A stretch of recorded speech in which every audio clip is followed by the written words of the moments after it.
nobody stops to examine exactly what happened. They instead call the ambulance immediately. Now, my brain, based on the fact that I went to 2 walk-in clinics last year and was in each one for less than 8 minutes, and my bill was over $1,000, my brain is going, oh my God, they called an ambulance? What the heck here? How much money could that possibly be? Now she's taken to the brand new local regional hospital. All right. I don't know that anybody actually examined her. Certainly no doctor came forth, but there's a protocol. So they did the protocol. Well, by the time my girlfriend Denise got in there, about an hour after she was admitted, this dear woman is higher than a kite, completely like smashed out of her mind. Well, Denise just happens to be a very fine healer. She's a kinesiologist. She's into natural healing. So she says to the chief nurse, what the heck? What's happened here? What did you give my mother-in-law? Well, the protocol is we gave her morphine and then Prozac. And Denise was like, you did what? What if she's had an addiction to any of these things? Do you even know what's happened? Well, no, we don't. Well, Denise checked the dear lady out. The woman had a sprained ankle. Now, this struck a big nerve with my friend Denise, a very big nerve, because a couple of years ago, Denise's brother, a recovering addict, who had been clean for 7 months, and it was a great challenge to get there. But he had to then go to the hospital for some sort of kidney stone, get a kidney stone passed or removed or whatever. The hospital did not take into account his past drug issues and gave him narcotics. Immediately, he was rehooked, immediately. Within 1 week of getting out of the hospital, he found himself in a very weird, dangerous spot, bought some illegal drugs, and was dead within 24 hours. So you start connecting the dots, and you ask about the sanity or the insanity of what is happening in our medical system. I'll tell you what, this bottom lined it for me, because in this past November, I really was seriously injured in a fall, and I chose not to go to a hospital. I questioned that enormously over the months, and there were times when my head still throbbed, and I thought, geez, I wonder if I made a mistake by not going to a hospital. I'm sorry, hospitals. I got news for you. I am one gratitude-filled woman that I did not go to a hospital. I'm afraid to think what I possibly would have been exposed to and how difficult, if ever, you can get off the stuff. So I have, believe it or not, I have nothing against hospitals for the bulk of the population. But for those of us who are walking that very fine line of trying to take good care of ourselves, stay away from anything that is addictive and debilitating, you got to think long and hard. Because where was the accountability for this mother-in-law? How dare they put her on this strong of stuff for a sprained ankle? And, oh, P.S., they thought she had a heart attack. Well, she never lost consciousness. What has happened to common sense? Look, open your eyes, look. So I have been firmly reminding myself that divine order permeates all. And I'll tell you, I've been hanging on to that mantra for dear life, so that if you have to go to a hospital, okay, I understand it. Divine order permeates that. But do your best to take care of yourself and at least have a very strong advocate that if they're going to give you something, you ask and you know What is that? What are the side effects? What's it going to do for you? And is it going to mess with any stuff that you may already be on? So that's that about hospitals. Next thing, and this is astounding, and I've meant to mention this for the last 2 weeks running because it was something that occurred actually on Easter Sunday morning.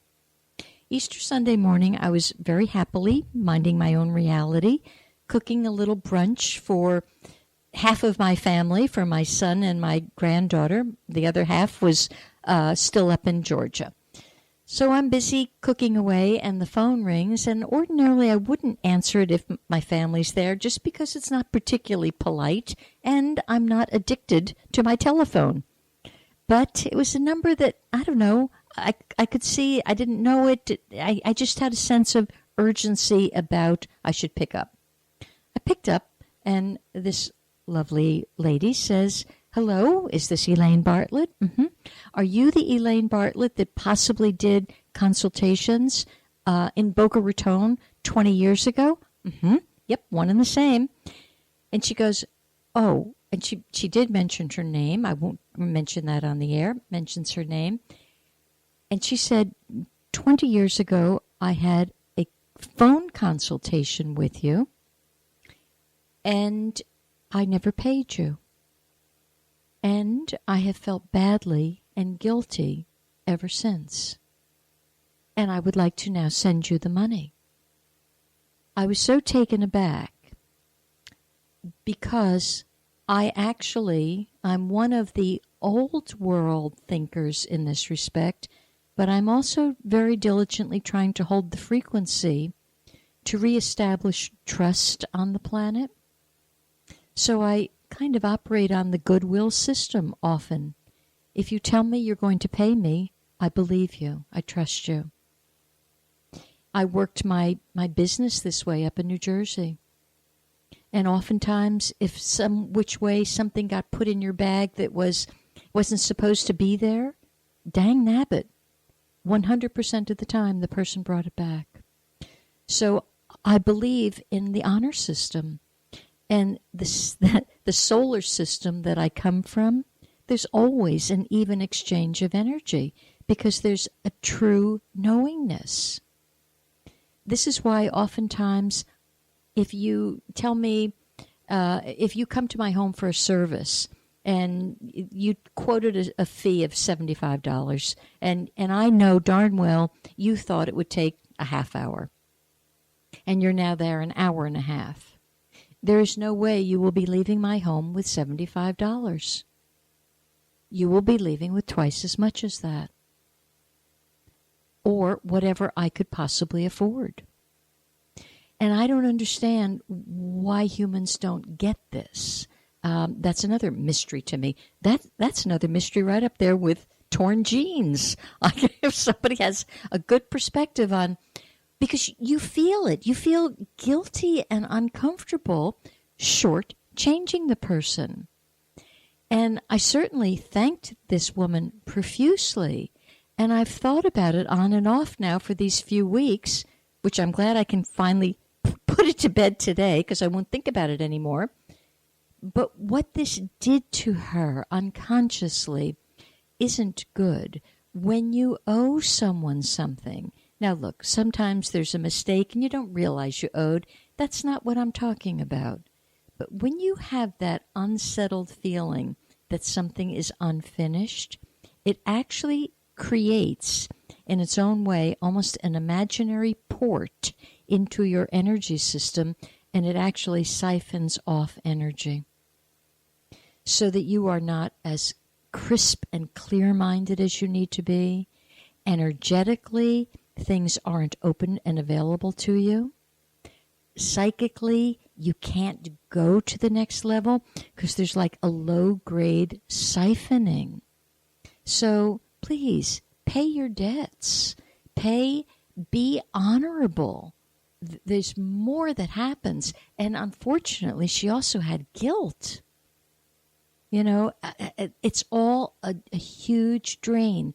So God forbid in that 20-year time, she had some illness, it would be very difficult to really, really heal 100%. And so now she can. And whoever you are out there, I thank you very much, because I know at the time I was charging about half of what I now charge. And she did ask me, what are you now charging? And, I hesitated to tell her, because I'm one who says, geez, if she can't pay, if she's in trouble, I don't want to make life more difficult for her. But I honestly told her what today's fee is. And darn it, that arrived. Not only did it arrive in my mail, it arrived in cash. And I got to tell you, cash is still king.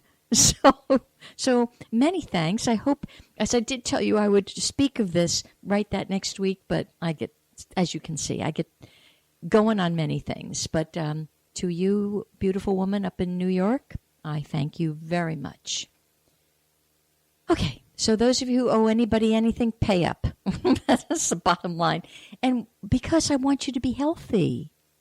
I have a huge agenda in giving this radio show. In case you haven't figured it out, the agenda is I am doing my best to share with you every possible way for you to feel strong, centered, grounded.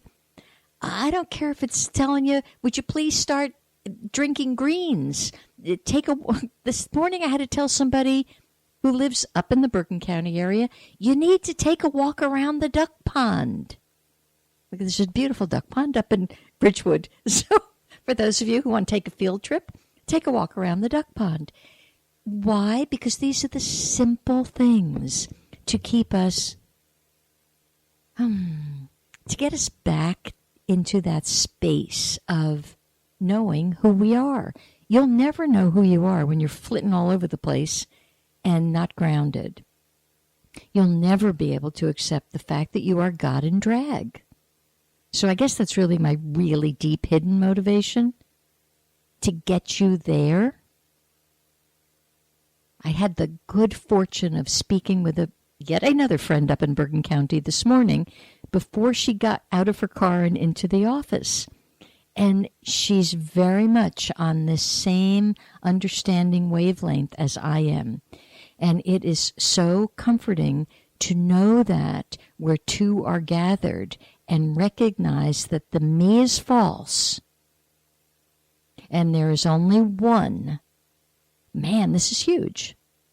So lots of good stuff is happening. All right, now to get on, well, here's my number in case anybody wants to give me a different perspective on genes or anything else. 321-806-3159. And I'm giving out these numbers again, and I hope, Laurel, you're listening because you remind me to do this. And you can also contact me via Purple, that's the color purple, Portal, Portal 777 at gmail.com.